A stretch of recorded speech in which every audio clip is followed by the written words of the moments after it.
Aside from your trauma, dapat din alam mo yung, bukod sa alam mo yung trauma mo, dapat din alam mo yung, meron kang na-realize kayong dalawa sa ganitong pangyayari. Ano talaga ang learning? 'Di ba? Ngayong hiwalay na kayo, is it worth it, Morris? Na naniwala ka dun sa isa at dahil sa takot mong maloko ka ulit, dinedma mo na siya unti-unti. Side-to-side basis ko po sasagutin yan. Kasi when it comes to time, mas nabibigyan ko ng oras yung karir. Kapag ano naman kami, medyo nahahati na eh. So, para sa akin, mahal ko naman siya. No? Kasi hindi ko pwedeng hindi ko pwedeng ipilit yung sarili ko kapag ayaw niya na sa akin eh. Nakipag-break na kasi siya nung March 10 po. So, para sa akin, parang ang hirap rin mag-move on, tapos pinagkakabisihan mo yung plano mo. Pero, Pagkasama siya, di ba? Parang, paano mong sasabihin ang hirap ipilit, ikaw nga yung dumedma, unti-unti. Kasi parang ending, parang sinasabi mo, kaya kayo nagkahiwalay kasi brinig ka niya. So, ang ending, siya yung may kasalanan. Kaya ka nga niya brinig kasi di ba dumededma ka na daw? ano po kasi, Naku, Parang- Morris, gaslighter ka. parang,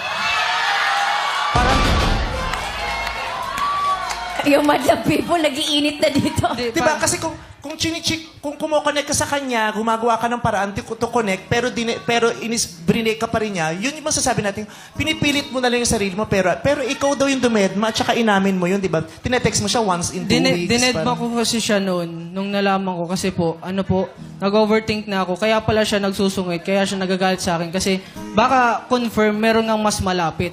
Parang yun yung nasa isip ko.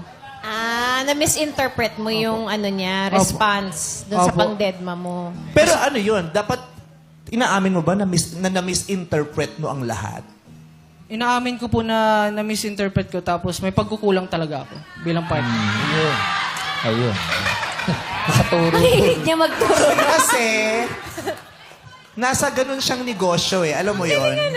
Nagsasalita ka, no? Nagtotok ka sa mga multi-level, ano? Sakto lang po. Oo, parang ganyan siya magsalita, no? Yung Kaya may schedule sila eh. Kailangan ng validation. Oo, kailangan ng validation. Kailangan naniniwala sa'yo yung mga kinakausap mo.